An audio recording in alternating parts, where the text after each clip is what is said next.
Hey beauty babes, welcome to my channel. I'm Maria, aka Agape Love Girl. Thank you so much for joining me today. Today I'm here to share with you kind of an overview of the new limited edition Urban Decay Elements Palette. I'm also going to be sharing some swatches and just my thoughts about it. I hesitate to call this a review because I'm kind of tired of doing reviews.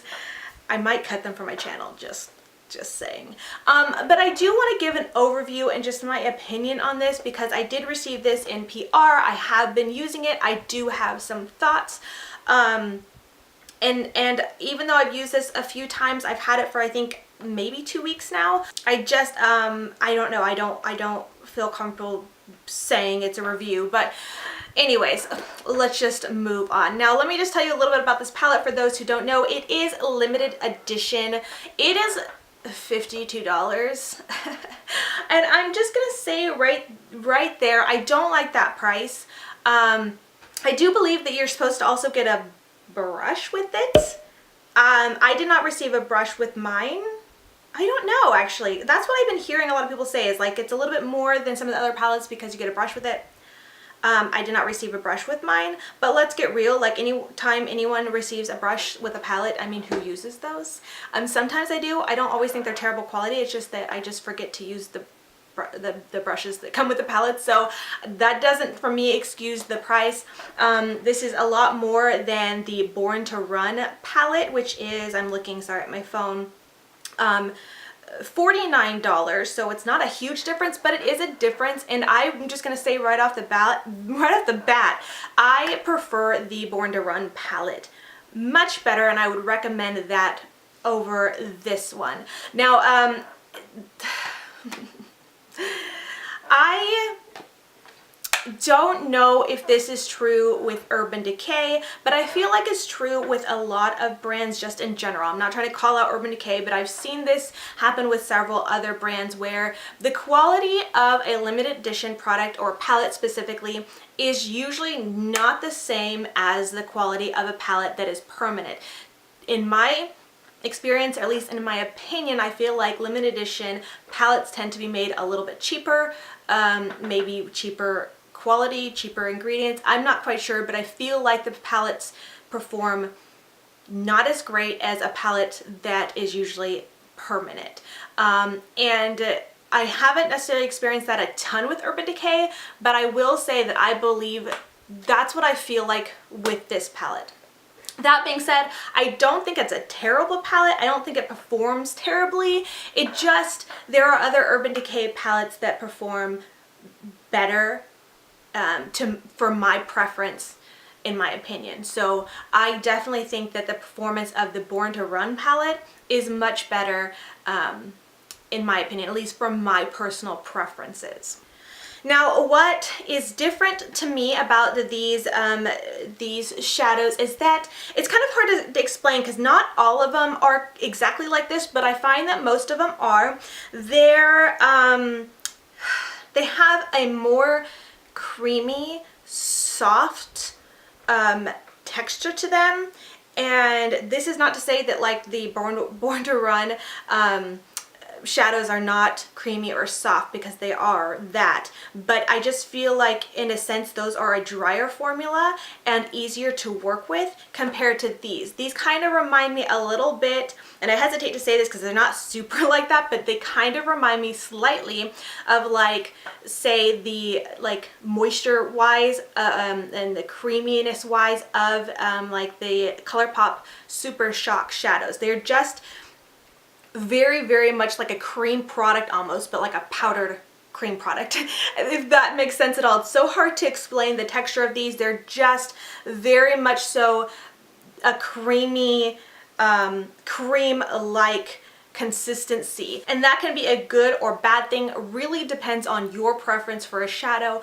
I don't dislike that, but it's not my preference, and the reason for that is because shadows with this consistency tend to perform so much better when applied with a finger, and I just don't like having to use my fingers to make something work. Now, I will say that if you apply like with a brush and some setting spray, that will do, but they're it'll be a lot more flaky fallouty that way, kind of no matter what. And I do, let me just say, I didn't say this, this look I created using this palette. I will have a tutorial for this look up after this video. I'm kind of thinking about putting them up the same day for those who want to see, but I'm not quite sure. I will try my very, very best to have both of them up today, but this video is coming up first. It's more important in my opinion. Anyways, back to what I was saying. I applied the lid shade first dry without anything, and it applies very nicely, but I feel like you just don't get the pigmentation you get like if you see it swatched, and you see it swatched and it goes on so smooth and so foiled and metallic looking, but you put it on your eye with a brush and it loses that intensity. It's not terrible, it still applies pretty well, but it's just not like bam, oomph, like you're kind of expecting it to. So I did wet it with setting spray, and then I tried to use another shade that just really wasn't working, probably because I was using a natural hair brush, and these kind of shadows just work better with a synthetic. So I had to go in with my finger, and that worked much better, but I don't prefer that, but some of you guys might not mind it as long as it looks pretty and metallic and kind of performs. And so there is that. So it's not like it's bad, it's just for my preference, I don't prefer shadows like that. And I feel like this kind of goes with, lately it seems like so many palettes and so many brands want to come out with palettes that swatch well, because people put such an emphasis and such an importance on the swatches and the way things swatch. And I've talked about this like in my tutorial I did with the Laura Lee Los Angeles Party Animal palette, how it swatched like crap, to be honest. It's swatched like chalk, and so many people were up in arms about that and were like, it's a terrible palette, it's garbage, but at the same time, like, yeah, mine swatched like chalk, but at the same time performed amazingly on the eyes. And so that's really what matters to me, in my opinion. I don't feel like swatches matter that much. I feel like how it performs in the eyes is much more important to me. So I always kind of go into swatches just knowing that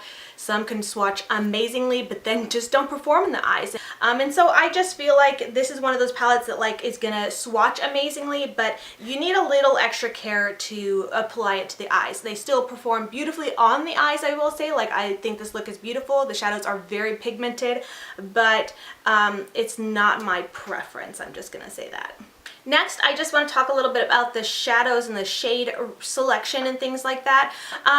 In my personal opinion of this palette, when I look at it, these are, Urban Decay did say that these are there's 18. Let me check this just to be sure. Okay, sorry, 19. I didn't want to have to sit there and count them, so I'm just looking at the information here on the website. 19 new multi-dimensional pigments, including some bright mattes. So these are all new eyeshadows to Urban Decay, but still at the same time, when I looked at this palette, I'm like, okay, these are new shades, but they're really not super unique, especially if you have other palettes from Urban Decay or other Urban Decay eyeshadows. While these are new shades, they're not super unique. So like, for example, this shade Fortune Teller right here is a greeny red duochrome shade, but it really reminds me a lot of their Moondust eyeshadow in the shade Solstice, if I'm remembering correctly. So they already have a shade like that.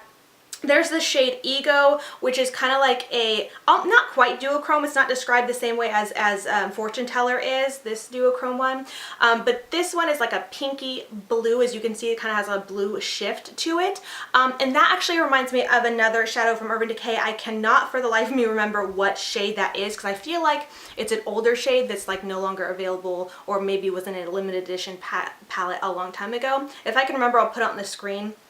But anyways, it just seems super familiar to me.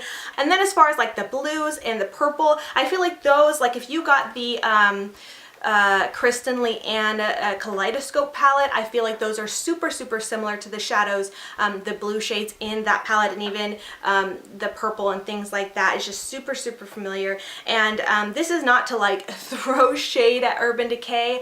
You guys know I talk about Urban Decay a lot on my channel. I am on their PR list. This was sent to me for free, and I'm always forever grateful, but just because I'm sent something for free does not mean I'm not going to be honest with you guys and give my honest opinion, because, you know, I get this for free, but would I want to spend $52 on it myself? I'm gonna be honest and just say no. And I just want to give you guys all the facts and my opinions on it before you decide to go spend your hard-earned money on it. So a lot of people like to ask me, you know, is this a palette that I need? Do I need this? And I'm gonna be straight up honest, I hate that question. And it's not that I hate that someone asked me that, because I feel like that's really cool that someone would ask my opinion and value my opinion enough to ask me and trust me to say what they need. But I really hate giving the answer of someone needs something or you need this in your life, because I don't know what you need in your life. If you have no palettes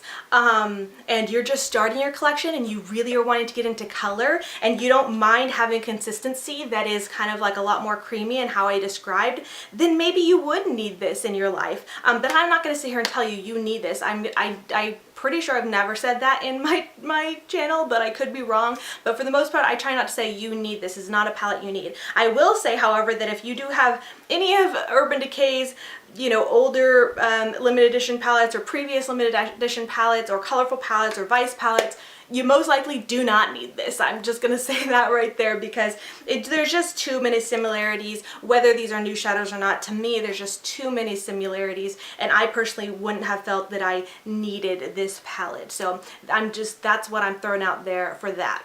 And since we're talking about the shadows and the shades, let's go ahead and get into the swatches. Alright, so I'm going to go ahead and go into the swatches that I did, and if they seem like they're kind of totally out of order or totally random and the colors that I swatched next to each other are super strange, that's because they are. I think if I were just swatching this on my own, I would kind of pair like the little sections together, but the only reason I swatched them a little bit wonky is because I went directly to the website of Urban Decay where they describe the colors, and I just swatched them in the order that they have them on the website, which is super random unless I'm missing some reason why they listed them this way. I don't think it's in alphabetical order.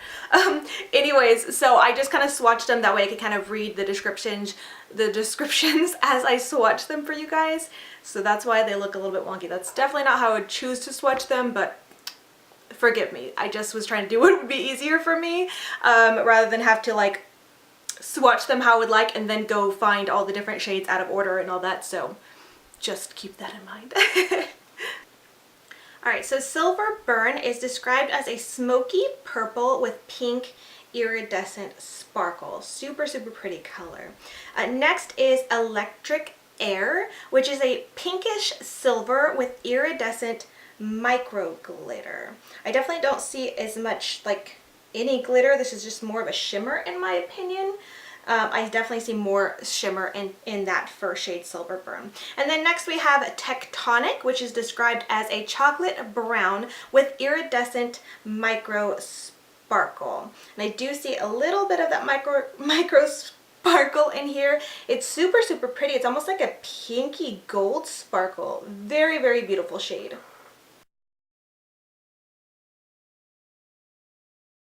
Volcanic is described as a bronze metallic. Next is Earthbound, which is described as a forest green satin with tonal micro shimmer. Then we have Hex Remedy, which is a bright purple with iridescent sparkle.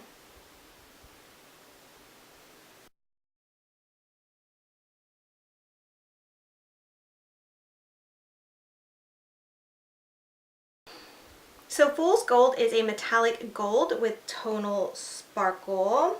I really only see the gold metallic, and it's a very foiled looking shadow, especially when applied with the finger. Antidote is described as a soft, warm nude, and Dream Weaver is a bright pink matte shade.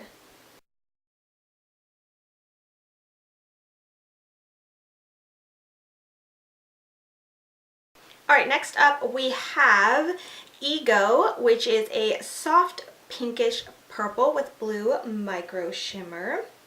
Then we have Fortune Teller. This is described as a metallic pink red with green 3D sparkle and Shift. So this is definitely one of their like duochrome shades. And I feel like it's more, leans more red green than pinky red. I don't know. And then we have Moonstruck, which is a metallic copper with iridescent sparkle. And this sparkle in here is kind of like a purpley or pink tone sparkle. It's really, really pretty. All right, next up we have Secret Keeper, which is a bright green satin with gold shift. This swatch isn't showing this color as beautiful as it is. I think it's actually a lot prettier in person. Then we have Luna, which is the biggest shade in the palette. This is described as a white shimmer with iridescent micro sparkle, and the sparkle I see in it is definitely like a pink and blue sparkle. It's very unique. Then we have Lioness, which is described as a smoky burgundy satin with bronze sparkle. Alright, lastly we have Elemental, which is described as a sienna matte. Then we have Heavy Water, which is described as a bright metallic teal. This one is so, so pretty. Then we have Sapphire Dream, and this is a bright navy blue metallic. And lastly is Firestarter, a deep red with gold micro shimmer.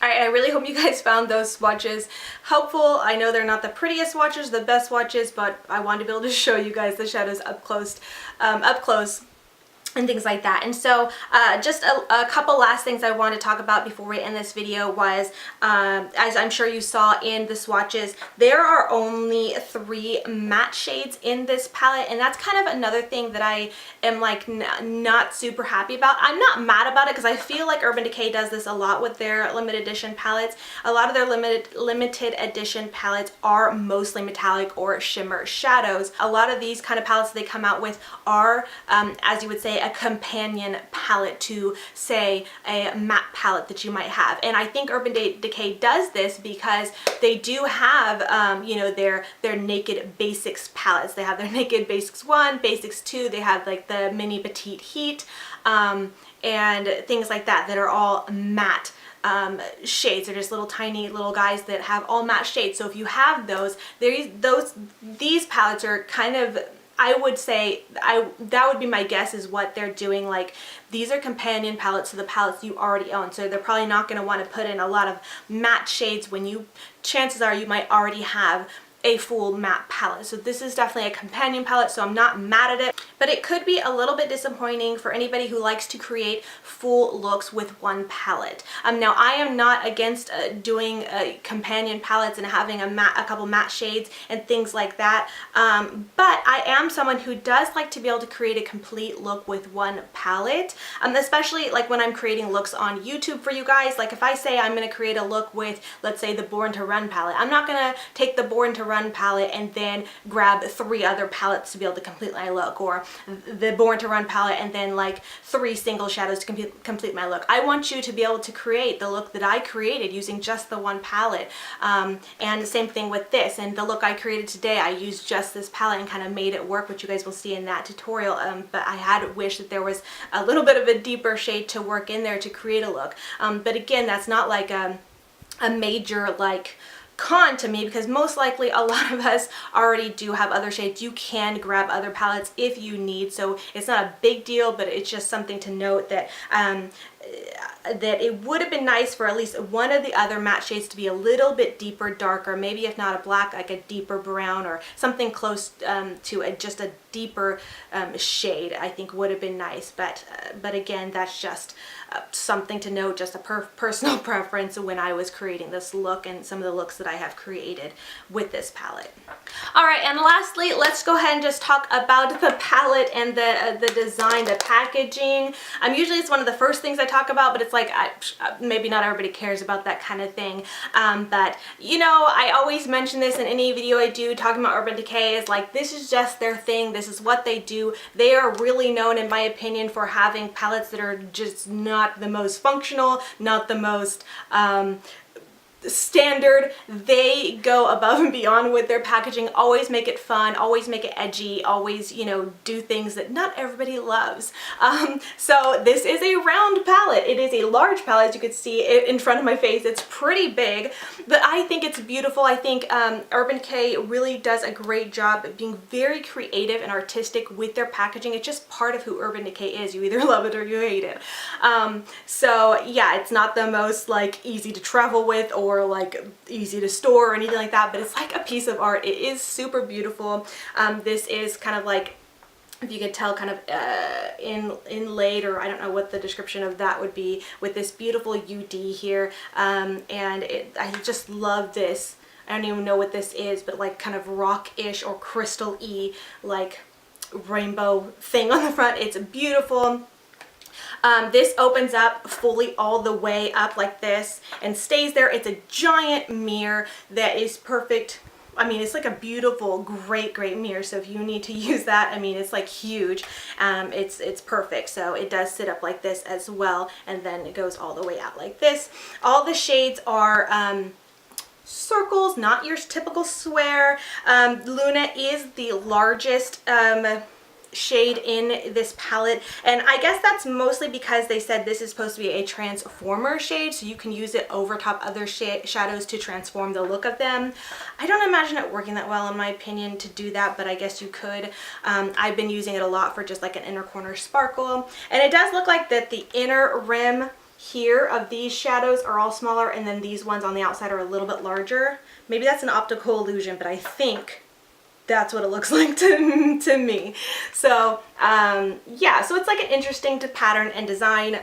It's super cute. It goes with the whole like elemental theme. So it's a really cute design. I really like it. I'm not mad at the design. It is beautiful, and I think this is a big reason why this is like appealing to so many people, because it's just a beautiful palette. I mean, it doesn't matter if you have these shades or not. You look at this palette and you instantly kind of want it. I know that while I looked at it and can see that it's not, to me personally, doesn't look like a super unique palette, I still, part of me was like, I kind of just want it. I just want it because it's pretty. But if you're like that same way, kind of that's your mindset, you tend to like, oh, you just want something because it's pretty, you don't necessarily need it, and you really feel like you want to get this, I honestly will just say, please just wait till it goes on sale. We all know that a lot of Urban Decay products come out and then are on sale fairly quickly after, you know, so we know that's probably going to happen with these. I don't imagine they'll sell out. I don't feel like I've ever seen Urban Decay products sell out super fast.